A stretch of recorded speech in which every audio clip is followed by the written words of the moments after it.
ચોથું જે માપદંડ છે એ ઉપચારાત્મક કાર્ય છે. પ્રાથમિક શાળામાં ઉપચારાત્મક કાર્ય જે ચોથા ક્રમે છે, માધ્યમિકમાં એ ત્રીજા ક્રમે છે.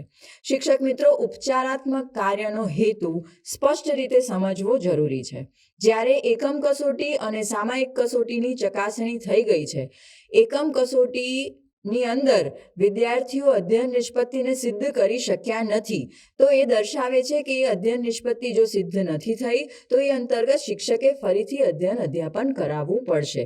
એ અધ્યાપન કાર્ય વર્ગખંડમાં કરાવવામાં આવે.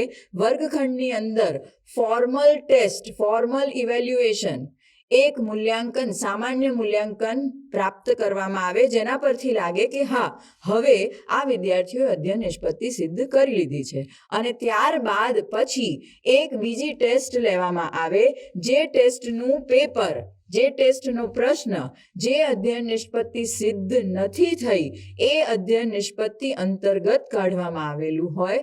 અને પછી વિદ્યાર્થીઓ આ અધ્યયન નિષ્પત્તિ અંતર્ગત શિક્ષકે જે બીજું પેપર કાઢ્યું છે એમાં જવાબ લખે, એ જવાબ સાચા પડે અને ત્યારે વિદ્યાર્થીએ એ અધ્યયન નિષ્પત્તિ સિદ્ધ કરી છે તેમ કહી શકાશે. આ પ્રક્રિયાથી આપ સૌ સુપેરે પરિચિત છો. ઉપચારાત્મક કાર્યની અંદર આપણે આ જ કામ કરવાનું છે. પરંતુ શિક્ષક મિત્રો, જ્યારે શાળાની મુલાકાત લેવામાં આવે છે ત્યારે કેટલાક મિસકન્સેપ્ટ્સ જોવા મળે છે. જેમ કે સીધું એકમ કસોટીનું પેપર ઉપચારાત્મક કાર્યમાં આપી દેવામાં આવે, તો આ યોગ્ય નથી.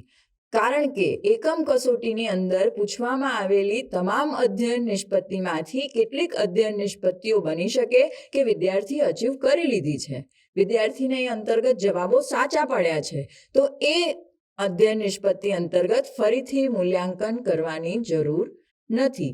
પરંતુ જે અધ્યયન નિષ્પત્તિઓ સિદ્ધ નથી થઈ અને જેમાં સંતોષકારક પ્રદર્શન વિદ્યાર્થી નથી કરી શક્યો, યોગ્ય ગુણ નથી પ્રાપ્ત થયા, તે અધ્યયન નિષ્પત્તિ અંતર્ગત જ શિક્ષકે ફરીથી એક નાનકડું મૂલ્યાંકન, જેને પેપર કહી શકીએ આપણે, એ પેપર કાઢીને વિદ્યાર્થીને આપવાનું છે. વિદ્યાર્થી એ લખશે અને એમાં જો એ સિદ્ધ થાય છે, અર્થાત એ યોગ્ય રીતે પરફોર્મ કરી શકે છે, સાચો જવાબ લખી શકે છે અથવા તો કહી શકાય કે સંતોષકારક જવાબ લખી શકે છે, તો એ અધ્યયન નિષ્પત્તિ સિદ્ધ થઈ કહેવાશે.